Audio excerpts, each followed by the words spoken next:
Buffalo Bills at the New York Jets. A little bit of news here. Monday Night Football. It's perfect for Monday night.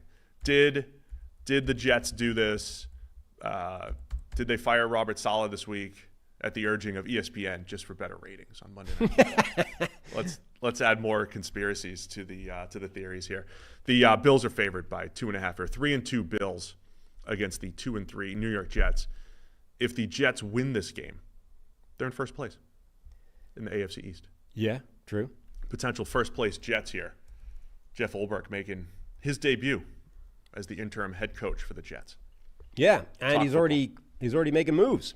Having said that, he said something like there will be no changes in title, but we'll be reviewing, responsibilities and all those kinds of things. So Adam Schefter announced today that interim head coach Jeff Ulbrich, he actually said Jets head coach, didn't give him the interim tag, announced Todd Downing will be the team's new play caller, starting with Monday night's game against the Bills. So Aaron Rodgers' favorite, Nat Hackett, been demoted. No, technically he gets to keep his title, keep his salary, I assume. No longer calling plays. Isn't that the best of both worlds, though? You get demoted without being demoted. He still brings in the memes. He can still keep Aaron happy. They can still, So here's the thing, though. do their thing.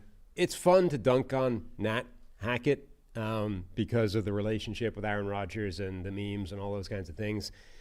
I don't know that I don't know the play calling has been the problem. I actually think their play calling has been sound. It's just that nobody's executing anything. And Dan Orlovsky had a segment on this as well and kind of agreed and basically said the whole offense is taking turns at screwing up.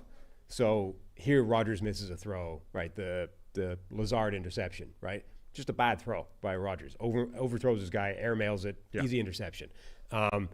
Here Garrett Wilson doesn't take the right track on a bubble screen, ends up getting tackled for 5 yards instead of taking it to the house, right? Garrett Wilson screws up. Here Lazard drops the ball. Lazard screws up. Here the offensive line doesn't block a guy, right? So they're collectively like taking turns and not executing, and when you put it all together, the entire offense isn't executing. But the play calls are actually doing what they're supposed to. Like the bubble screen for Wilson in that Jets game or in the Vikings game, that could have been a touchdown. That was there to be blocked. There were 3 guys blocking 2 defenders. That should have been a big play, and it wasn't because of executing. Lazard's drop, big play. Lazard drops it. The interception, the big play, airmailed it, right? So the play calling, I don't think, is the problem. Now, you can say, look, play calling is only half the responsibility of an offensive coordinator. Ultimately, executing is his responsibility as well, right? He's got to get them on the same page. And I think you can also argue that, they don't use as much pre-snap motion and some of these other sort of things that modern offenses, if you like, are doing. So I'm not completely absolving Nat Hackett. Who was it that called him Nat? Coward. Coward. So I'm not completely absolving Nathaniel Hackett from this. But there is previous evidence that Todd Downing has not been a good play caller in his NFL career so far. Multiple places he has taken over play calling duties, and the offense has gotten worse. So if this is the fix, I don't really see that it's going to do that job. It feels a little bit like Ulbrich is trying to crack heads and just say, look, we can't possibly allow this to happen. Really quick, though, I think all the reports were that this was going to happen, right? If you the combine reports were that Saleh wanted to do it. So Saleh was going. I think this was happening anyway. The only difference was Saleh woke up on Tuesday morning and got fired before he could make it. This move was happening. This isn't Ulbrich coming in and being like, I'm making changes. This is not what it sounds like at all. I don't know. I feel like this is Ulbrich looking at this and saying, we can't possibly allow Saleh to take the fall and not have consequences on the offensive side of the ball when that is the side that's struggling. I just don't know that this is the fix. I will say that the thing the Jets need more than anything else is for somebody to be able to assert dominance, if you like, over that side of the ball and get, like Aaron Rodgers brought up accountability the other week, right?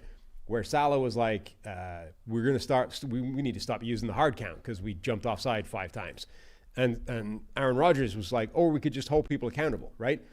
Somebody needs to hold all of these people on offense accountable for the mistakes, for the lack of executing.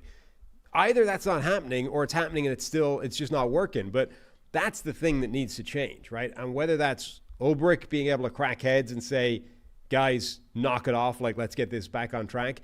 But if Rodgers has, total power there, the way some people say he has, then Rodgers needs to do that. But somebody needs to get the accountability rolling on offense and increase the execution. Because honestly, if they get that tightened up a bit, they're immediately a good team. I think you make a lot of good points in there, Sam, and it's kind of why we push back on the shouty show stuff. And look, I've made statements. I think Aaron Rodgers is to blame, right? Quote, to blame for a lot of the stuff because, but it's never that, right? When an offense is bad, I remember this in Brady's last year with Tampa Bay. Remember, they would hit like a 50-yard pass and there's a holding penalty. Then they'd have an open receiver and he'd miss it, and then there'd be a pressure when then nobody's open on the next play, and you got to throw it away. Then there's 4 guys open, and the offensive line blows 4 blocks, right? Usually when an offense is not going well, it's everything. The point that you touched on a little bit, though, is the offensive coordinator's job isn't just calling plays, it's teaching details. And our guy JT does a really good job highlighting this in his breakdowns. He's like, these guys, he highlights when guys aren't paying attention to the details, running the route at the right depth, running the right route at the right angle, just to drop at the wrong time, whatever it might be, using splits to manipulate defenders to then create open throws. So the play calling or the offensive coordinator isn't just like, here's the play I'm going to call. It's how you teach it. It's the timing of when you use it and all that, right? Yeah. Kind of rolled into one. And also to your point, like Todd Downing doesn't necessarily have a great history there. And then you throw in the fact that Aaron Rodgers probably has more control at the line of scrimmage than anyone else. Yep. And he's got a few plays that he likes, right? He likes the little flat screen. He likes slant flat. I mean, he likes the same plays. He likes throwing back shoulders, and he missed the game-ending back shoulder down 6, missed it by a mile, and it's a game-ending interception, right? So there's a lot of different things at play here for the Jets. I mean, it's interesting. We had this conversation with JT, right? That Doug Peterson's offense in Jacksonville just looks dated. It looks out of date. It looks like a system that's sort of stuck 7 to 10 years in the past, right? And NFL modern offenses have moved on, and his hasn't necessarily. I sort of feel like the offense Rodgers is most comfortable running is one of those antiquated offenses that stuck 7 to 10 years in the past. Like, he wants to run a high-level, traditional West Coast offense, right? The Mike McCarthy type of offense, right? And it's like, yeah, but everything else has evolved since then. And if that's what you're most comfortable running, there's probably a limit to how good that can be. We're going on a lot of rants here, but I just want to rewind for a little bit here. When he was playing with McCarthy, I highlighted this a few times this week. When Rodgers was playing with McCarthy, people were criticizing the offense for being too static. Yeah. And when they played man coverage, when teams played man coverage against them, you saw other teams using stacks and bunches and creating rubs and creating open receivers. And I remember people criticizing McCarthy, because he was the designer of the offense, for not, like, there's no easy throws for Aaron. There's no easy throws. And when it is there, he didn't trust the system and he'd roll out of the pocket. So just to highlight what's happening here in 2024, Aaron Rodgers' PFF passing grade against man coverage is 63. Against zone, 77.5 is a massive difference. So like the same discussions that we were having 7 years ago, we're having now, where the offense doesn't do things. You either don't have receivers who are just creating, separation against man, which Garrett Wilson should be able to do, by the way. Right. Or you're not having it schemed up, right? Rodgers has all 3 of his interceptions against man coverage. So the same issues that were happening years ago, which makes me think this is Rodgers again coming back into his comfort level. And I thought when he came out of his comfort level for 2 years and let Matt LaFleur run the show in 20 and 21, that's where you got the best results from Aaron Rodgers and the Packers. So that's what I think Todd Downing has to figure out here is what does the change look like? They have to do better against man coverage while also keeping Aaron Rodgers comfortable here. But you did talk about, if he – so I don't know that Downing is – in fact, I don't expect him to be an upgrade in terms of calling plays during the games. But he could be an upgrade in terms of getting those details correct and getting – like if he can improve the execution, it might be fine. It might still be a net win even if there's a downgrade in terms of play calling. So that's – the Jets have a lot of moving pieces now to try and get the offense back on track. The defense is fine. Yeah. I just want to add one more piece of context while we're talking about the Jets offense. Their EPA against the blitz, negative 0.15, and it's pretty much neutral, 0 against no blitz. We saw this game-ending sack against the Denver. We saw the turnovers Rodgers had, or the struggles they had against the Vikings blitz. And I know it's Flores, and he's been outstanding. Yeah. But how much of that is just that Flores game? What happens if you take that out? I mean, I have to look it up. Yeah. Answers against the blitz, though, are a team thing. Sure. Right? That is having the scheme, having QB and receiver on the same page, having the O-line picking things up. Those have been issues the last few weeks as well. But I am like that Flores defense is reaching the point where I'm sort of willing to throw it out as an outlier relative to any other data point. And, you know, when we're talking about 4 or 5 games in the season, it's still possible for stats like that to get dragged in one direction simply because they played Flores. I got to do without now. But I agree with you. Like, that has been a problem for this offense. It was a problem against Denver, though, in week 4. No, it has. It's been an issue for the offense is a lack of answers for the blitz. And that typically, you're right, it's an institutional thing. It's a scheme thing. It's also something that Rodgers shouldn't be struggling with his experience. Have I given you enough time to find your stat yet? Let me remove week 5. I'm almost there. Josh Allen against the Jets. I know we're moving slowly here today, but there's a lot to talk about. Josh Allen's got this history of crazy turnover-worthy play games against the Jets. I have that pulled up as well. I mean, he had 4 last year in week 1. Remember, that's the game when Rodgers gets hurt. The Bills are in control of the game. Mm-hmm. Josh, don't do anything stupid. Don't do anything stupid. He did a bunch of stuff that was stupid. Not just don't do it, but literally the only way you can possibly lose this game is if you do something stupid. 2022, week 9 against the Jets, 4 turnover-worthy plays, 2 actual interceptions. Similar. He's lost to Zach Wilson before. Yes, and these were like didn't make sense. It's like from me to you, like, hey, you're a Jet, let me throw it to you. It wasn't even like a misread. It was just like, I'm just going to throw it right to you. Don't do that, Josh. Again. We're also in this interesting dynamic where Josh Allen has 0 interceptions this year. He's taking better care of the ball. He's got 0 interceptions. He's got the highest turnover-worthy play percentage of his career since his rookie season. So 9 turnover-worthy plays, 6 of which have come in the last 2 weeks. Yeah, the last 2 weeks there was 2 dropped interceptions.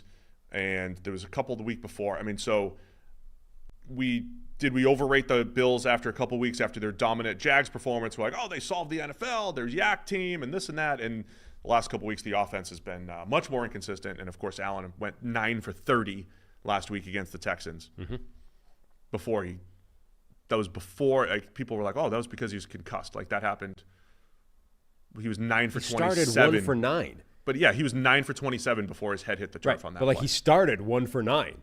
This was not a thing where once he got hit in the head, the wheels fell off. Like he completed one of his first 10 pass attempts or 9 pass attempts, whatever. All right, Jets, EPA against the blitz. All right, you're right. Yeah, it's a lot better. Pretty much Flores. It's 0.08. Okay, yeah. It's like in the positive. Yeah, I think I got that right. Yeah. Yeah, so Flores killed everybody. Right. And this is the thing. Like, everyone's like, Rodgers is playing crap. He's not. He played crap against Flores, but so did C.J. Stroud, so did Brock Purdy. Like, Flores is an outlier right now. Anybody that's played Brian Flores, throw that game out in terms of overall trend. It is dragging your numbers in in a bad direction. So I don't think Rodgers is playing terribly. I think he did play terribly in that game. But overall, he's been playing pretty well. Now, not perfectly. He's missed some throws and he's made some bad decisions, but he hasn't been a problem this season. When I watch it, though, it's like low percentage throws. He's hit some really nice tight window throws. Yeah. There's no yak. There's nobody dynamic. Remember they traded up to get Malachi Corley, and he was supposed to be the yak guy because they knew they needed it, and he's not even on the field, and they still need it, right? That's what's missing from this offense, beyond play caller, beyond Rodgers. Who are you afraid of right now? It should be Garrett Wilson, but he's not playing well enough that you're afraid of him. But that's why we're focusing on, like, that's why Rodgers looks like he's playing worse than he is, because of this totality of lack of execution, right? Means that the overall offense, every time Rodgers does miss a play, it's critical because it's highlighted because nobody else is making the plays, right? So I think Rodgers, like, if everyone else was executing better, and I don't even mean perfectly, just reasonably, Rodgers' play would immediately look significantly better and nobody would be talking about it. It's highlighted as a problem, one, because he was supposed to be the savior and, like, it is an issue if he's not playing fantastically, but two, because everyone else is letting him down as well. So his misses become front and center. All right, we got to make picks on this one. Yeah. Sorry to Bills fans if we didn't focus on your team as much. I like James Cook going more than his rushing projection for prize picks, part of my lineup yesterday, because I think the Bills are going to be able to run the ball. Don't love the Jets' run defense. Bills are, to me, still the best team in the East. I'm pushing up against the interim head coach bump that you get here. I mean, they need to bounce back. The Bills, they got smacked in the mouth for the first time last week. Their offense, is going to have a challenge going up against that Jets defense, and then their defense is a really good unit. So every time they play the Jets, it's a game they should be winning, but they seem to struggle with it weirdly. Yeah. So, and kudos to the schedule makers for making it Monday Night Football in New Jersey again, the same place where Aaron Rodgers carried the flag, got hurt last year. So they get a chance at redemption here for the Jets. Yep. Battle for first place. Bills by 2.5 here. Where are you going? I'm going with Buffalo. I don't believe that firing Robert Saleh is a cure-all for what's happened so far this season. I'm going to take Buffalo now too. I had the Jets. I'm a big believer in the Week 1 interim head coach bump. Yeah. Normally. Since it's related to this game, Harry will take Buffalo as well. Okay. Perfect. Thanks for watching all the way to the end of our video.